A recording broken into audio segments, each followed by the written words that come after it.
Hola y bienvenidos. Hoy nos metemos de lleno en un texto que, ya desde el título, promete Elogio del pudor de José María Iraburu. Con un argumento muy claro. Muy claro. La idea es desgranar un poco su tesis, que defiende el pudor como una virtud cristiana fundamental, y ver cómo esta idea cambió el mundo antiguo y por qué cree que hoy se ha perdido casi por completo. Es que lo interesante es cómo empieza. No arranca con una teoría abstracta, sino con algo muy revelador. Una anécdota personal, ¿verdad? Sí, cuenta que estaba en un retiro con gente joven, laicos, y en una charla, pues afirma que es indecente que hombres y mujeres estén semidesnudos juntos en playas y piscinas. Me puedo imaginar la reacción general. Pues fue de perplejidad absoluta. Dice que los chavales se quedaron, vamos, a cuadros. Y el comentario era, es que esto no nos lo había dicho nadie, nunca. Qué fuerte. Esa sorpresa, esa sensación de estar diciendo algo completamente nuevo para una generación de católicos es la chispa que le lleva a escribir el libro. Siente que ahí hay un vacío. Antes de meternos en la parte histórica, que es fascinante, aclaremos los términos, porque él distingue muy bien entre castidad y pudor, ¿no? Totalmente. Y es una distinción que es clave para todo el libro. No son sinónimos para él. Para nada. La castidad, explica, es la virtud interior, la que ordena y modera, digamos, el impulso sexual. Vale. El pudor, en cambio, es la muralla exterior. Es la virtud que gobierna todo lo que rodea a la sexualidad. Las miradas, los gestos, la forma de vestir, los temas de conversación. Es como el guardián de la castidad. Exacto. De hecho, cita una definición de Pío XII que es muy gráfica. Describe el pudor como la tendencia a defender un bien, el propio cuerpo, de la concupiscencia indiscriminada de los demás. Para que todo el mundo lo entienda, hablamos del deseo sexual desordenado, ¿no? De esa mirada que cosifica. Precisamente, se refiere esa tendencia a reducir a la persona a un objeto de deseo sin más. El pudor sería ese escudo, casi instintivo, para reservar la intimidad del cuerpo a los fines del Creador, como dice la cita. Entendido. Con esa definición ya clara, el autor hace una jugada muy interesante. Para defender el pudor, nos pinta primero un mundo sin él. Nos lleva de viaje a la antigüedad. Sí, sobre todo a la Roma pagana. Y el retrato que hace es bastante crudo, la verdad. ¿En qué sentido? Pues describe una sociedad donde el divorcio era facilísimo y constante, el adulterio estaba normalizado en las clases altas, y los espectáculos públicos eran de una crudeza que hoy nos costaría mucho imaginar. Habla del teatro de mimos, que por lo que cuentan no se parecían en nada a los que vemos hoy por la calle. No, no para nada. Eran representaciones que incluían obscenidades explícitas en el escenario y a veces incluso violencia real. O sea, si la obra terminaba con una ejecución, a menudo se ejecutaba de verdad a un condenado para darle más realismo. Madre mía. Era una cultura, según el texto, saturada de sensualidad y de violencia. Pero el ejemplo que él considera paradigmático de todo esto son las termas, los baños públicos. Que no eran solo un sitio para lavarse, claro. Que va, eran el centro de la vida social. Imagina unos complejos enormes con gimnasios, bibliotecas, jardines, salas de reuniones y los baños. Del cuerpo y la sensualidad estaban a flor de piel. Y subraya mucho que en varias épocas, con emperadores como Adriano, se llegaron a permitir los baños mixtos. Para los primeros cristianos, eso era el colmo del impudor. Vale, entonces tenemos ese escenario, una cultura romana donde la desnudez y la sensualidad en público son la norma. Y en medio de todo esto aparece el cristianismo. Y el texto lo presenta como una ruptura total, como una auténtica revolución antropológica. Argumenta que la fe cristiana introdujo una concepción del cuerpo que era dinamita pura para el mundo pagano. Y se basa en dos ideas teológicas de San Pablo, ¿no? Sí, dos ideas que lo cambiaron todo. La primera, los cuerpos de los bautizados son miembros de Cristo. Detengámonos ahí. Es una frase que se oye mucho, pero puede sonar un poco a fórmula. ¿Qué implicaba eso en el día a día para un romano del siglo II? Pues implicaba que tu cuerpo ya no era una propiedad privada que podías usar como quisieras. Si tu cuerpo es miembro de Cristo, lo que le haces a tu cuerpo en cierto modo se lo estás haciendo a Él. Claro. Llevar ese cuerpo a un espectáculo obsceno o a una situación de lujuria era visto como una profanación terrible. Y la segunda idea es igual de potente. La segunda es que los cuerpos son templos del Espíritu Santo. Imagínate el impacto de decirle a un ciudadano romano que su cuerpo no es una carcasa para disfrutar y ya está, sino que es literalmente un espacio sagrado, una morada de Dios. Lo cambia todo, claro. De repente la modestia y el pudor ya no son solo normas sociales, son una cuestión de respeto a lo sagrado que habita en ti. Y esto no fue solo una discusión teórica.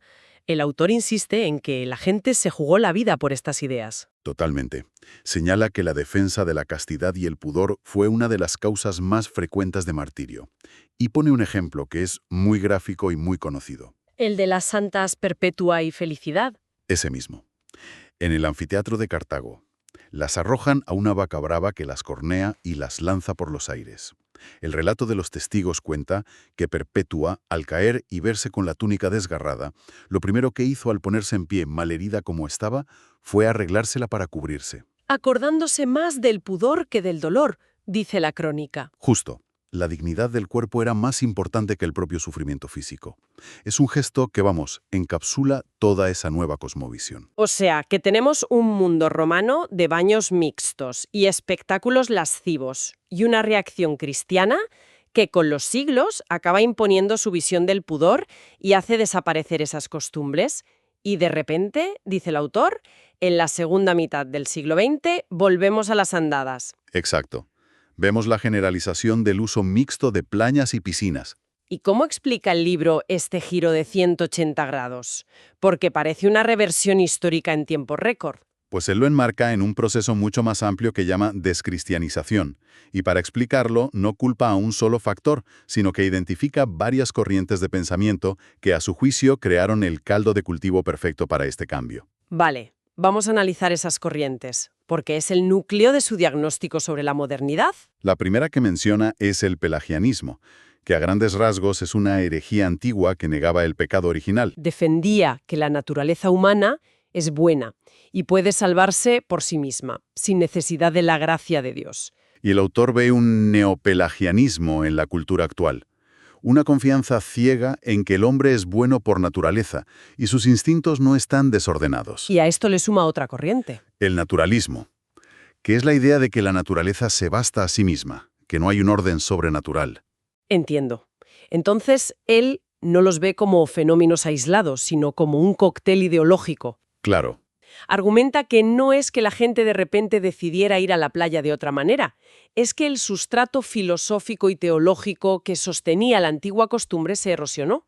sin la noción de una naturaleza humana caída o herida, la vergüenza de la desnudez de la que habla la Biblia deja de tener sentido.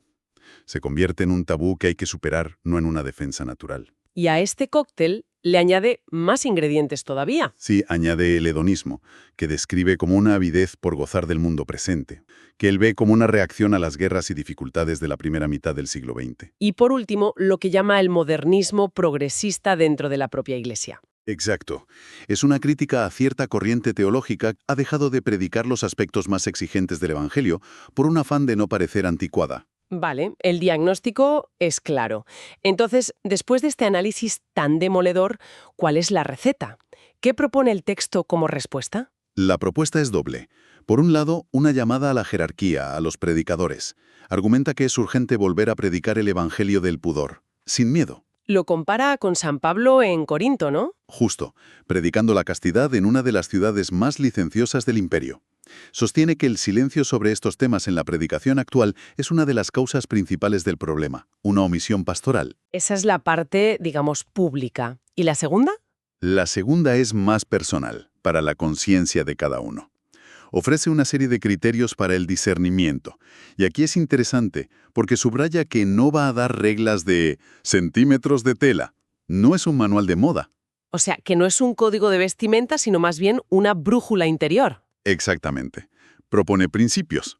El primero, actuar siempre desde la conciencia de que el cuerpo es templo de la Trinidad. Preguntarse, ¿esto que hago, este sitio, esta ropa, honra esa dignidad sagrada? Entiendo. El segundo principio es aceptar la cruz que supone ir contracorriente.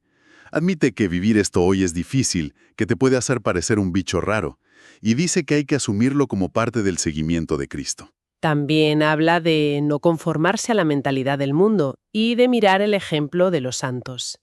Y pone como modelo la vida religiosa. Claro, los presenta como un recordatorio visible de que es posible vivir con otra lógica. Y el último criterio, que para él es fundamental, es ser muy consciente de la gravedad del escándalo. Que en sentido teológico no es solo sorprender a alguien, es algo mucho más grave. Mucho más. Es ser ocasión de pecado para otra persona.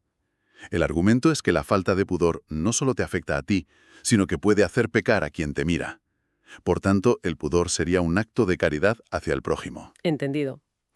Partimos de una anécdota con unos jóvenes y hemos recorrido la Roma imperial, la teología de San Pablo y un diagnóstico de la cultura moderna. Es una exploración muy completa de una perspectiva muy concreta y, desde luego, muy contracultural hoy en día. Desde luego, si conectamos todos los puntos, vemos que el texto no es solo un manual de moral o un análisis histórico. Es, en esencia, un llamado a vivir de una manera radicalmente distinta, fundamentada en una visión teológica muy específica del cuerpo. Y creo que la idea más provocadora que nos deja el texto es esa definición del pudor como una defensa de un bien para reservarlo a fines más altos.